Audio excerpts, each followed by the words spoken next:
Welcome to Justice Talks. My name is Dr. Lori Hall, and today we're going to be talking about how trauma affects the body and our stress responses. And I'm joined by two guests. If y'all would like to introduce yourselves. Yes, I'm Cletus Bilali. I'm a PhD student here at USF in the Department of Crim, and I'm also a trauma therapist.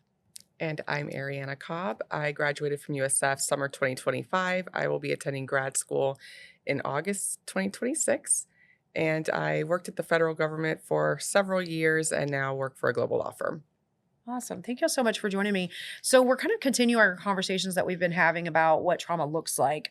And today we're going to talk more specifically about stress responses and the way that we kind of cope with or respond to trauma using fight, flight, freeze, fawn, right? And so I know that these terms people hear a lot, fight or flight is most Yeah. common what people hear, fight or flight. But I think that there's a lot more nuance to this. And I think that one of the challenges that we tend to kind of get ourselves into is we think that we have one, right? We think that we either respond with fight or flight or freeze or fawn. But really, from my own personal experience and from my experiences with talking with other people, is we use kind of an array. Really, I think our brains are saying whatever works. Yes. Right. So like when we think about fight, if we're in a situation where there is a threat and we think, and I'm saying our brains believe that we can outstrength them, right? We can outfight them, then we'll go to that. But if our brains perceive that that's a lost cause, that this person's bigger than us, they're stronger than us, they have more stamina than us, or, like maybe we wouldn't be able to match them, right? Then it's going to go to another one, right? And it's going to look at what's the next viable option, right? If there is the ability to get away, then we're going to flee. We're going to run, right? If our brain believes that we can outrun this person. Right. And this is all something that's going on subconsciously. This is not an active thought process where we're analyzing this situation and going, yeah, I think that I could. No, right. Our brain does this almost instantaneously and it makes a decision just like that for us. And then in the situations where maybe we don't think that we can fight our way out of this, we can't flee our way out of this, we may fawn. Right. And this is where we people please, we appease them, we give in, we say we'll do whatever they're asking. And that's still a survival, right? Yes. Our goal is to stay alive, right? And then there is freeze. And freeze is quite literally where we do nothing. Right. And I know that a lot of times when we start to think about victims, right? A lot of times we say, well, why didn't they just try to run? Or why didn't they say no? Or why didn't they fight back? Or, why didn't they do this? Right. Then maybe they, maybe that didn't happen. Or maybe they wanted this. Right. But again, like we all respond in different ways. And I know like from my personal experience, for me, freeze is like a really common thing for me. And it's not something that you necessarily choose. It's just like, you don't know what to do. You're in a scary situation. You don't know how to get out of it. And you just kind of, it's almost like if you think about like animals in nature, right? Where they kind of like play dead. Yep. Right. And they're just like, I can't outrun this. I can't outfight this. Like, I guess I'm just going to sit here and hope it goes away. Yeah. And I think that's the majority of survivors that have gone through a traumatic experience. When they have frozen, it's hard for them to tell anyone because then the outside perception is, why didn't you run? Because, it's like people think it's a Hollywood movie. You're supposed to run. You're supposed to fight. You're supposed to scream. You're supposed to shout. I am a survivor of sexual abuse. And it didn't happen one time. It happened for years. And I was just a fifth grade girl. That fifth grade girl, her mind first off, she didn't know anything about sex. She had no idea what that was, didn't even know what menstruation was, if we're going to be honest. And when a grown man is, removing his clothes and removing her clothes, there is no thought. Mm-hmm. You are absolutely frozen. Mm-hmm. Yeah. And when later in life, when I was able to process all of that and think about, why didn't I run? Because, it was my fault, right? Mm-hmm. Yeah. Because you think it's your fault because you Yeah. didn't run. Mm-hmm. It's really, that's how it was. Like I Yeah. was playing dead.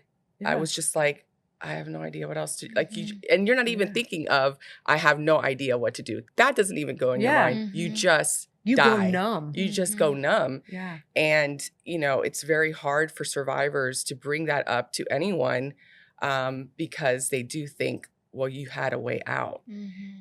But really, it does something to your body. It just, the experience of it all, Mm-hmm. your brain can't even like articulate what is Mhm. happening. It's not computing what is Mhm. happening. Yeah. And as it continues to happen, then it turns from freezing to, okay, I guess I have to do this to survive. If not, Yeah. where do I go? Am I going to go in the street? Or am Yeah. I going to be able to eat? Is he Mhm. going to hit me? Is my mom going to hit me?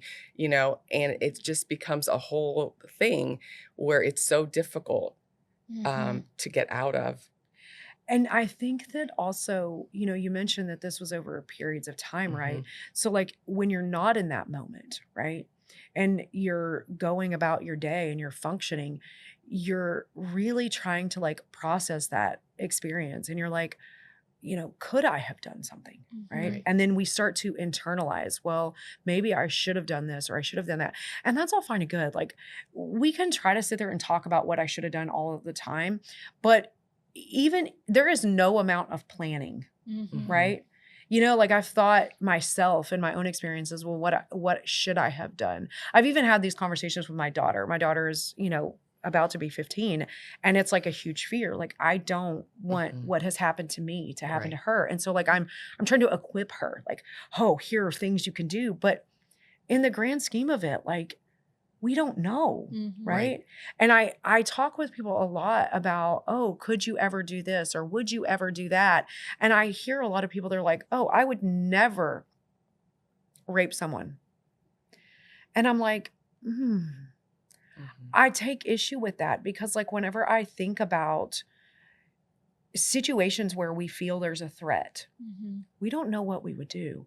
And I highlight like group rape, for example. Mhm.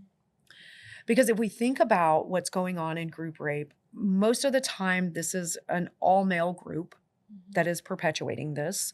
I'm sure there are other instances where this is not the case. But if you think about being in a room as one male, right, Mhm. and another male is initiating this act, that person, all people their brains are assessing the threat. They're trying to make decisions about what to do and how to survive, right? And we would want them to say, absolutely not, stop this, right? But they feel threatened. They feel afraid, right? And so what do? Do they go along with it? Do they fight back? I mean, if you're one man in a room of 4 other men and no one else is saying stop, right? And so I think that we forget to think about the way that stress imparts on us and the way that our brain responds. And if we start to think about that, right? I didn't have a say in how I responded to a lot of the traumatic things. You didn't have a say, right? I think that in an ideal world, you would have been like, yes, I would have done this and I would have done that and I would have done that, right? But unfortunately, you didn't have a choice, right? Your brain assessed what was going on and your brain said, this is the safest viable option. This is what we're going to do. To go against that, it's like you're working against brain chemistry, right? You're working against hormones like adrenaline, right? And cortisol, epinephrine. Like you're working against all of these things. And like, we don't have a lot of say, right? We can try to plan all day long, but when those things happen, we're at the mercy of our own stress response. Right. And that's the hurdle, right? Because one, we don't understand this enough. We don't talk about it enough. We blame people, right? And that shame builds into that, right? So now you're not in this experience. You're not in this active experience. And you start to think about, what could I have done? I should have done this. I should have done that. And then you start to say, well, because I should have done, right? Well, then I'm responsible. Right. And I held that for many years, feeling that I was the responsible one. If I said something, you know, people are going to look at me a certain way. No one was going to look at what that person did to me. It was my fault. I didn't leave. And that's something that, you know, really stayed with me. And when I did just say like a little surface level of what happened to me to a family member, it was like, oh, were you provocative? Were you this, you know, seducing him? I would, hello, how does a fifth grade little girl do that? You know? Yeah. So when a family member says something like that to you too, it just shuts you down completely. It's huge. And you're just like, no way. I'm not going to tell this to anybody. You know, if she thought that way about me, everyone's going to think that way about me. So those are things that I feel like outsiders don't really understand when they hear the story of what someone went through and the reaction. I feel like there's a lot of judgment, you know, and there needs to be more education and outreach when it comes to this topic so that people understand trauma is very, very, what's the word? It's just very complex. Yeah, you know, it is. Our, And it's pervasive. That's the thing that I think we always want to sit on the outside of trauma and say, oh, that happens to other people. That doesn't happen to me. But when we look at the data, right, like we're talking 80%, I think is the last number of people over the age of 21 have experienced at least one traumatic experience in their life. Yeah. 80%. When we look at individuals who are involved in the justice system, it shoots up to 97%. 97% of the people, and I would even argue that it's 100. I would argue that 3% is still working through some stuff, right? Because I'll tell you right now, for most of my life, I walked around like everything was fine. Right. I was in college and I was married and I had children and I was wonderful. Like everything was fine, you know? And it wasn't until I got into my 30s that I was like, everything is not fine, girl. It was not. Okay. You might be on the outside, but on the inside, things are gonna fall apart if you don't allow what was to be. Right. And that was so huge.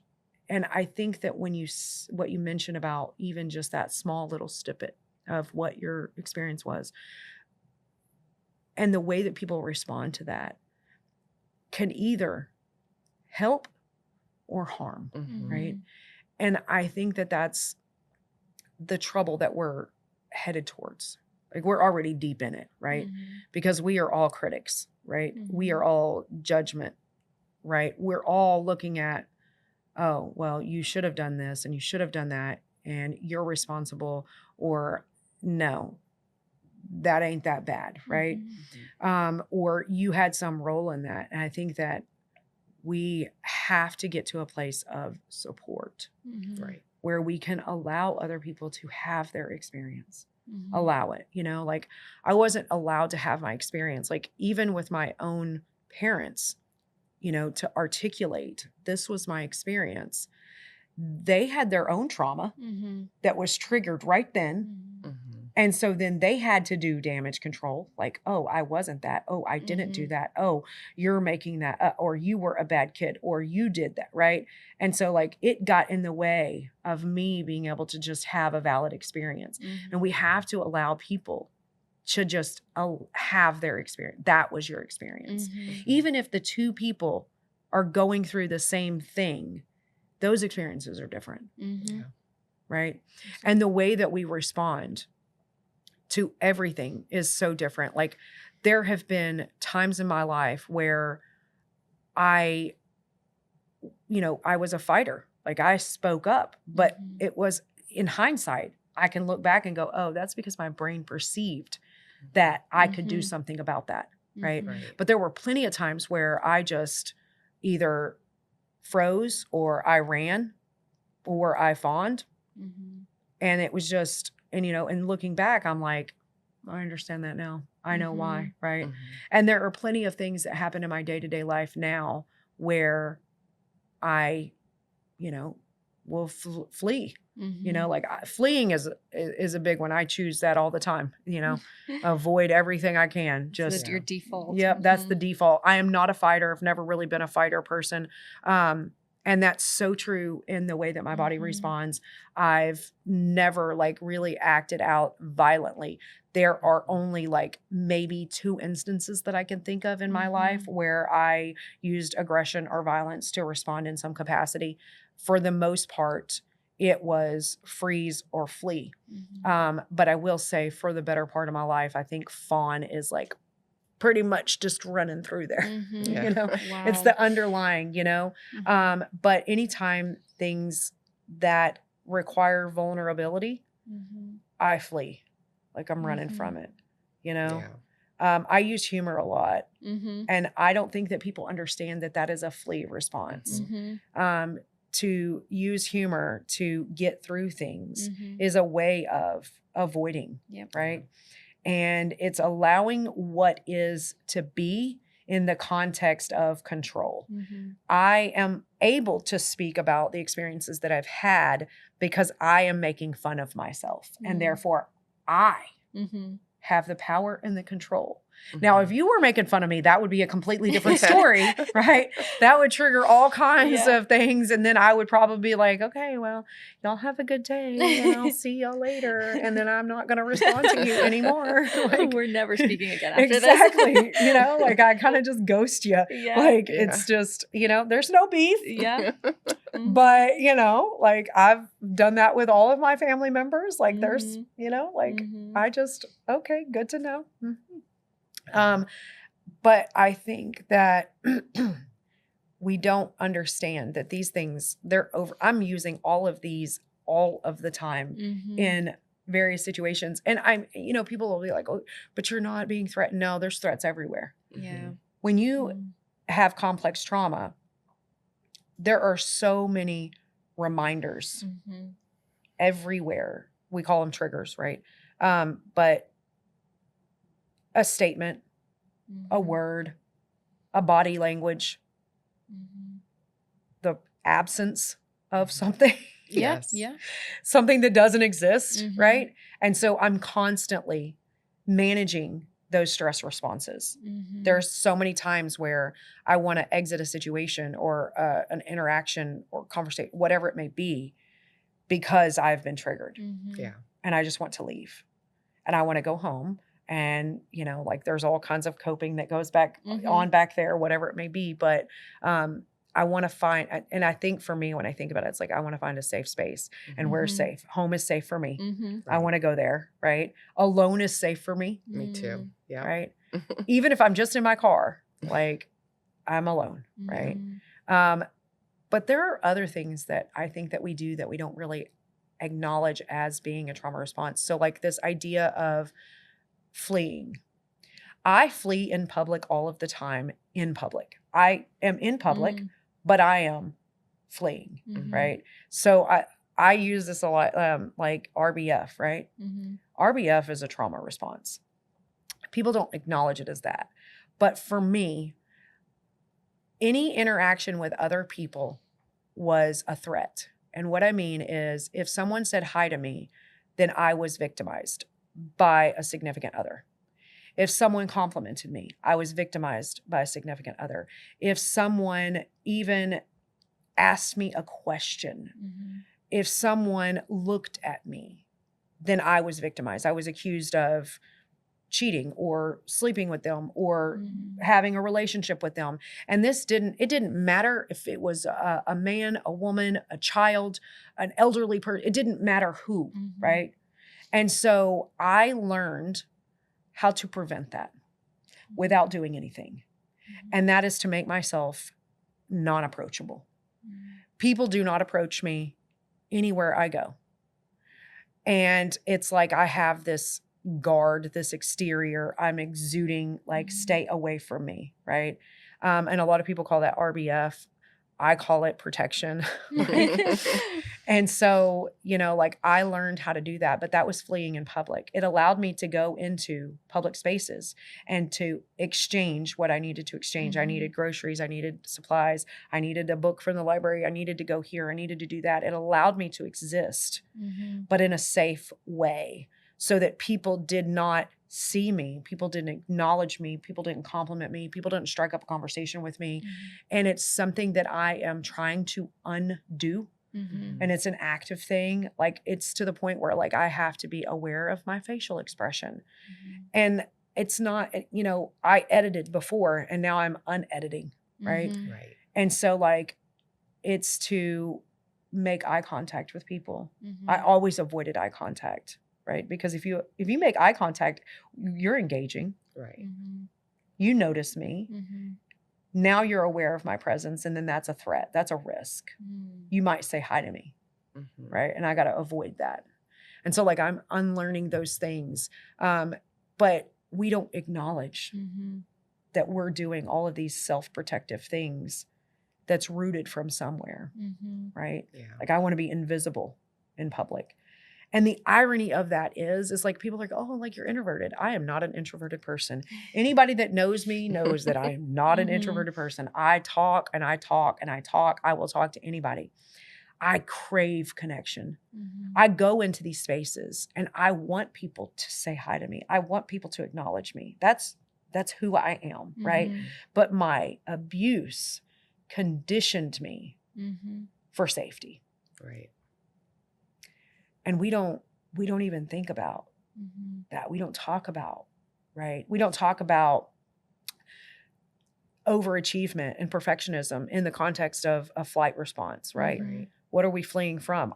I'm fleeing from feeling some kind of way. Yeah. My thing is always wearing a mask. That was my protection, pretending that I was perfect, which, we all know not everyone's perfect, but I was so afraid that anyone would know who the real Ariana was, would not accept me, or would judge me in a certain way. So for many, many years, I mean, if anyone watches this podcast today and they know me, they're going to be like, oh my God, really? Because they have absolutely no idea.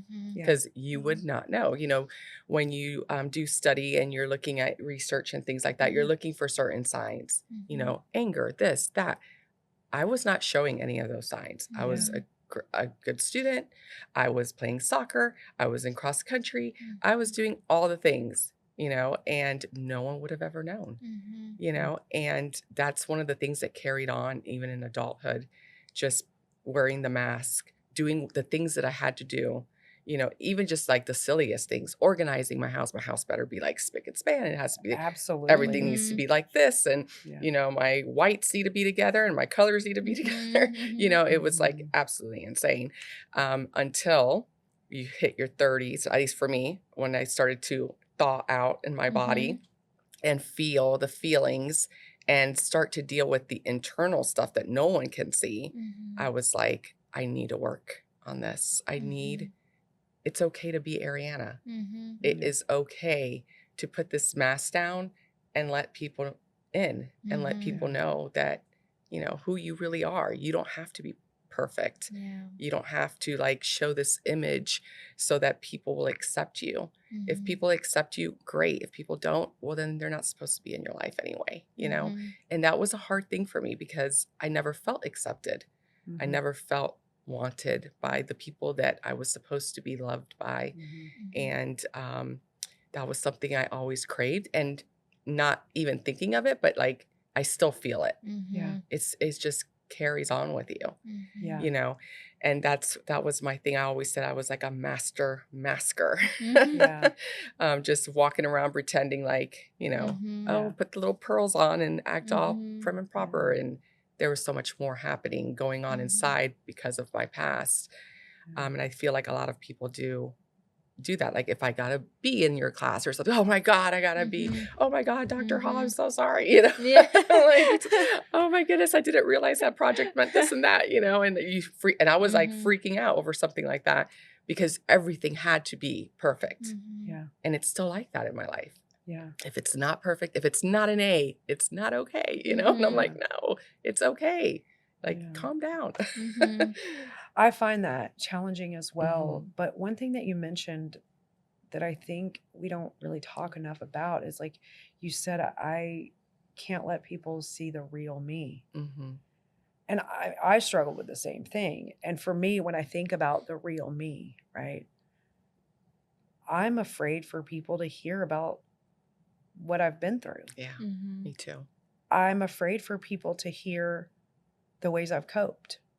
Yeah. Mhm. You know, like I have a lot of shame in that area. Like my children don't even know some of the things that I've been through, experiences that I've had, and they also don't know some of the ways that I've coped because, like, how do you mask, Mhm. right? Mhm.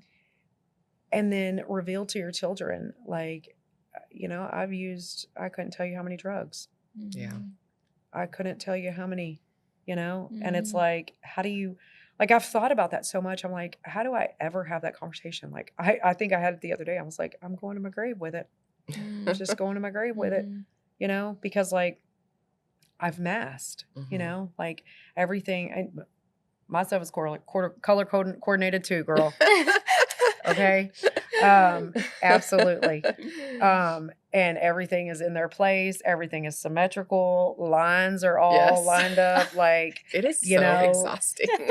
it is, but like I can't function without it. Yeah. And one of the things that I heard is like it's like when you deal with physical clutter, it allows you to manage psychological clutter. Mhm. But you mentioned like you don't want them to see the real Ariana, and I think that that is so telling about how trauma impacts us Mhm. on like a really deep Mhm. level Yeah. to the point where we create one singular identity, Mhm. right? Yes. I am that experience, right? Mhm.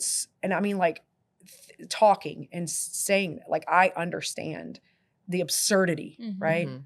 But I can't undo the fact that I still feel that. I'm sure you feel that Right. way, right? Yes. Mhm. And it's Mhm. so hard when people are like, and I had a therapist once, was like, but you've done all of these things, like you've got a PhD, and I'm like, that means nothing. Like people Mhm. tell me all the time, like, but you're a doctor, and I'm like, that feels insignificant to me. Mhm.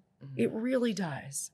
It feels insignificant in the grand scheme of everything. Like I still don't feel like I'm anything but that. Yeah. Mhm.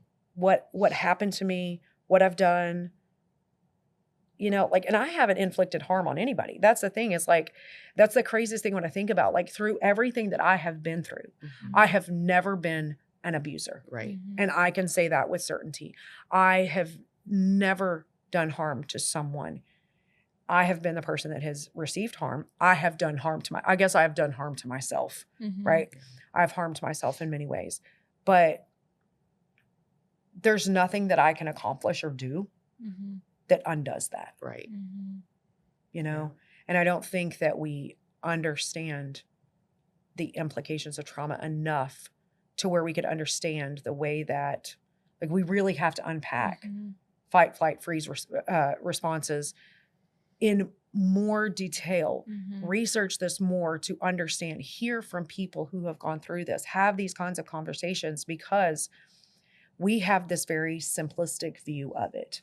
Fight means you're literally Mhm. physically fighting, Mhm. and that doesn't always mean Mhm. what it does, right? Flight always means running away. No. Mhm. What are we running from? That's the Right. question, right? But I think that we need to continue these conversations so that we can understand trauma and how we can manage it, reduce it, heal from it Mhm. more efficiently, I guess. So thank y'all for Mhm. joining me today. Yeah. Yeah. And you're watching Justice Talks. We'll see you next time.